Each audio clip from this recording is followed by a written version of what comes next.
Everyone and his lonely dog or her lonely cat are complaining, griping, breastbeating, and bemoaning the pandemic of loneliness. The Surgeon General in the United States even declared it the equivalent of a national emergency. And yet, loneliness or aloneness may actually be the natural state, while socializing with other people, having to interact with them, may be the abnormal state, may be a condition that creates a lot of anxiety and depression. To justify these outrageous statements, I'm going to take you on a tour. My name is Sam Vaknin. I'm the author of Malignant Self-Love, Narcissism Revisited, and the very lonely professor of psychology. So we all have an innate experience of existence.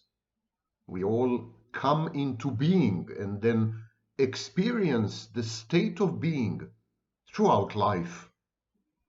We all have boundaries in the sense that we know where we stop and the world starts, and vice versa, where the world ceases to exist and we start. So existence, boundaries, and what is known as the self. The self is just another name for a sense of continuity across space and time, regardless of mutations in personality, in circumstances, in experiences, and in people who come into our lives and then abandon us. Throughout all this, there is a sense of nucleus, a sense of core identity, a sense of something that is immutable, something that is always there. I am. This existence, these boundaries, this sense of self, they are just the internalized gaze of other people. It is through the gaze of other people that we become. It is through the gaze of other people that we experience boundaries. It is through the gaze of other people that we maintain a sense of self. Self is not other people. Everything that is not other people is the self. Other people, their existence, their observations, their feedback, their input are critical. Without this defining gaze, when there is no way to be seen, it's very difficult to maintain an identity which is not diffuse, which is not disturbed. It's almost impossible to retain selfhood, and there's a feeling of encroaching absence and void and a black hole that is about to consume everything, and boundaries become porous, fuzzy, and dissolvable. Other people's gaze is what defines us. This defining gaze starts with mother. When the infant sees itself in mother's eyes, it is then that the infant first realizes that mother is a distinct, separate entity. It is then that the child emerges from what used to be called the symbiotic phase with mother, one organism with two heads. It is then that the child emerges from this merger and fusion, and becomes an individual, divided from mother. And yet, mother's gaze is a traumatizing experience. Let it be clear, to be seen is a survival strategy. A child that is not seen, a baby, a newborn that is not seen, has a very limited life expectancy. The first things that newborns do, they attract attention to themselves in order to secure food and shelter and changing of diapers and other necessities from the adult environment. To be seen is a survival strategy experienced as a psychological need. And yet, as I said, the moment when the child realizes that it is no longer one with mother, that mother is separate, that mother is autonomous and agentic and out there, external. That is probably the greatest trauma in human life. And this trauma persists lifelong. This trauma accompanies every gaze. The ancient echoes of the maternal trauma, the ancient echoes of recognizing oneself in the mother's gaze as separate from the mother, these ancient echoes of the trauma reverberate throughout life every time we are gazed upon. Every time we apprehend ourselves through another person's gaze, every time we evince our separateness, it provokes anxiety and existential angst, because we realize then that we are essentially all alone, that we cannot build bridges to other people, that the intersubjective space, the space between us and other people, is a myth.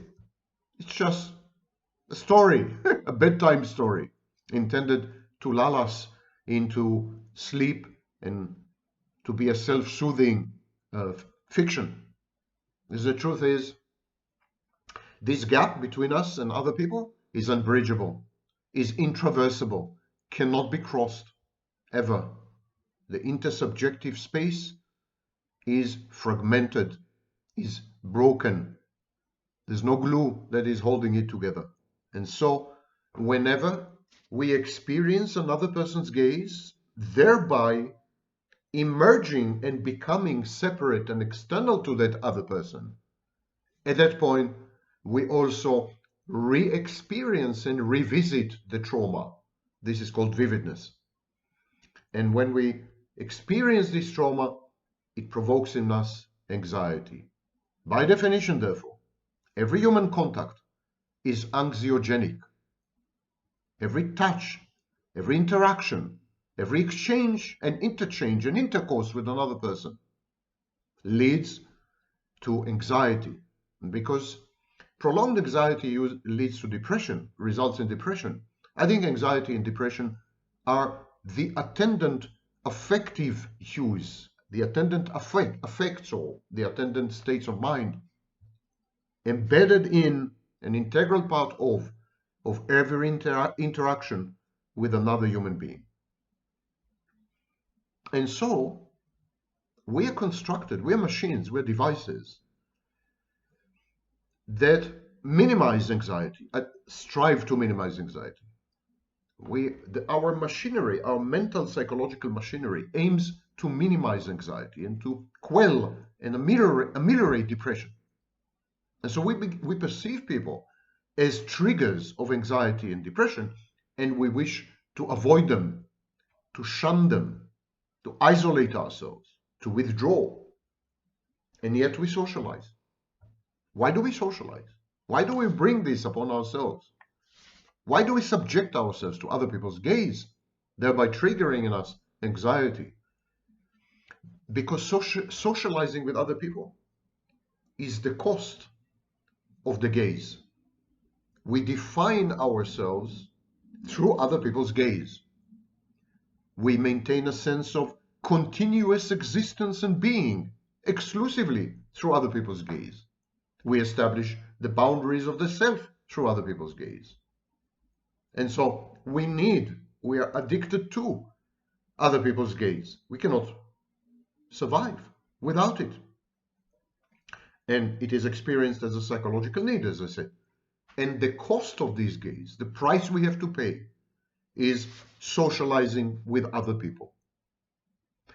The huge revolution in the past 20 years is the invention of the artificial gaze, a non-human gaze, a machine gaze, as embedded in social media and in artificial intelligence.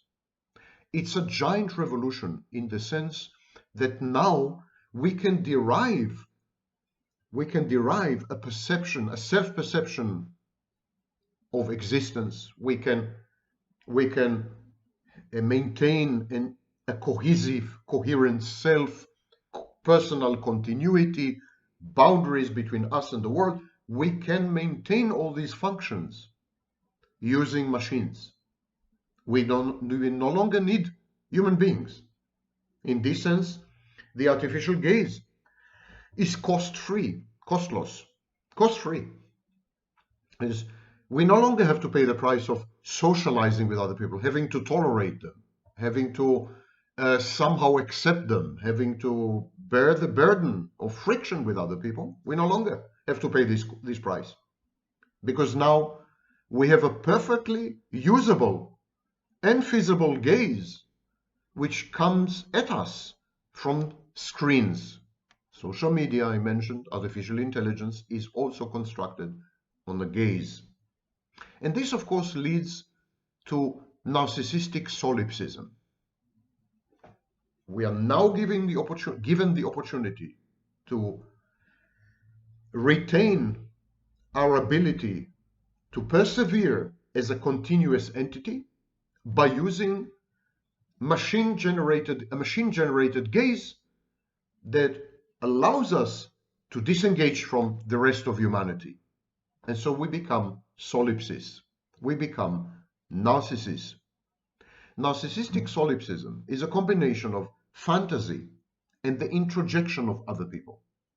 Fantasy is the rejection of reality, the rejection of life, actually. And instead of interacting with other people in a classical way, face to face, we convert them into symbolic representations, simulacra, and we interact with these simulations, with these internal objects. Put together fantasy and introjection, what you get is pathological narcissism. And this is only the beginning. The next stage, when AI, artificial intelligence, takes over, is we're going to transition to a schizoid-avoidant phase.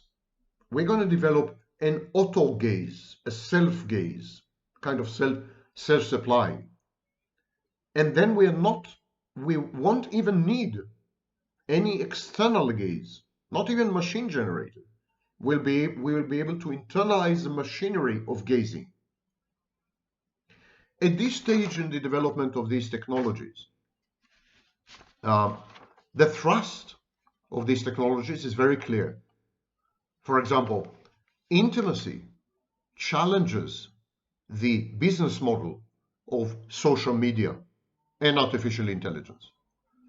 If you interact with other people, with your children, with your spouse, with your girlfriend, with your church, the more time you spend with other people, the less time you spend on social media or artificial intelligence.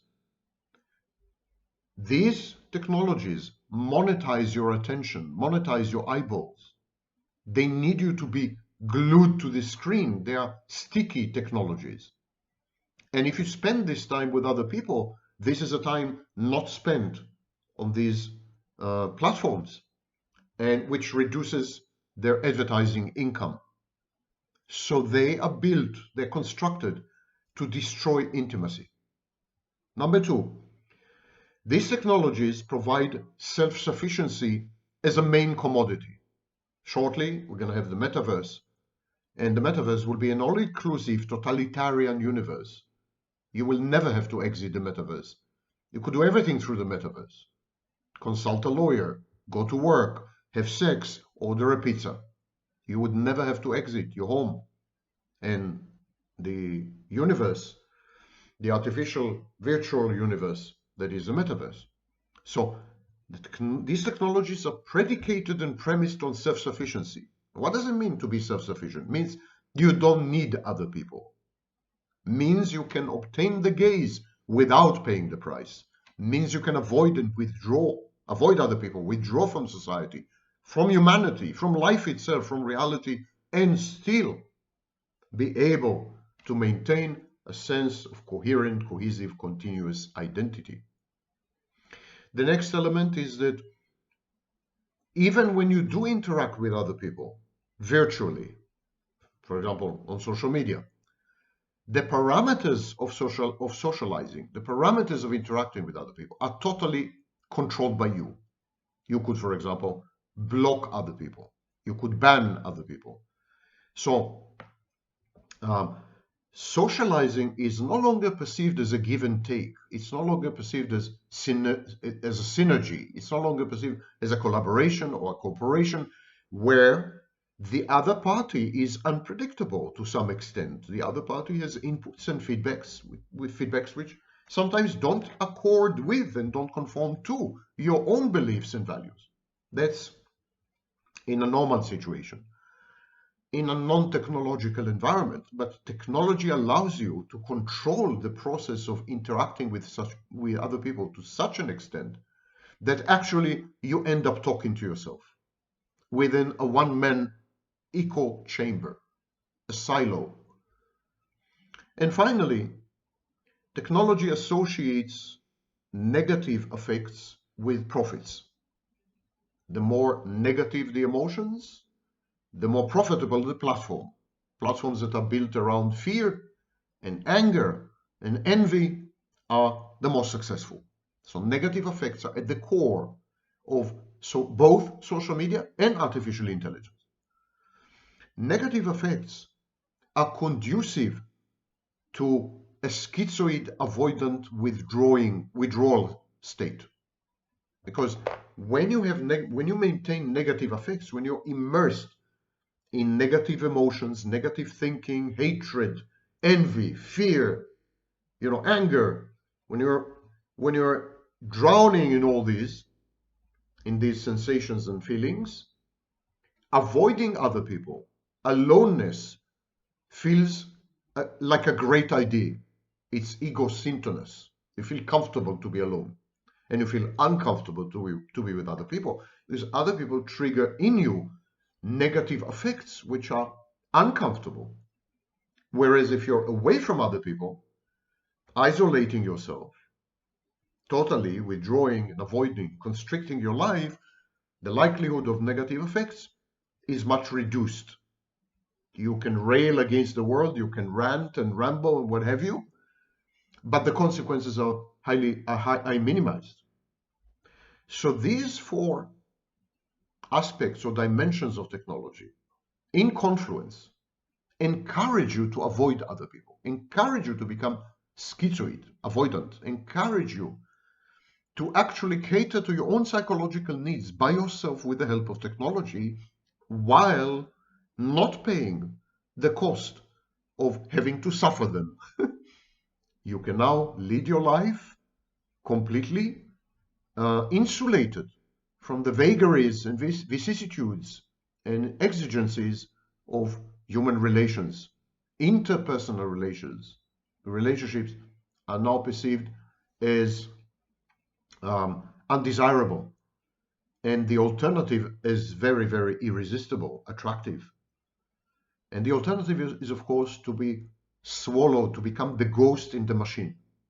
That's what we are all going to become, the ghosts in a machine, akin, similar to the imagery in the Matrix.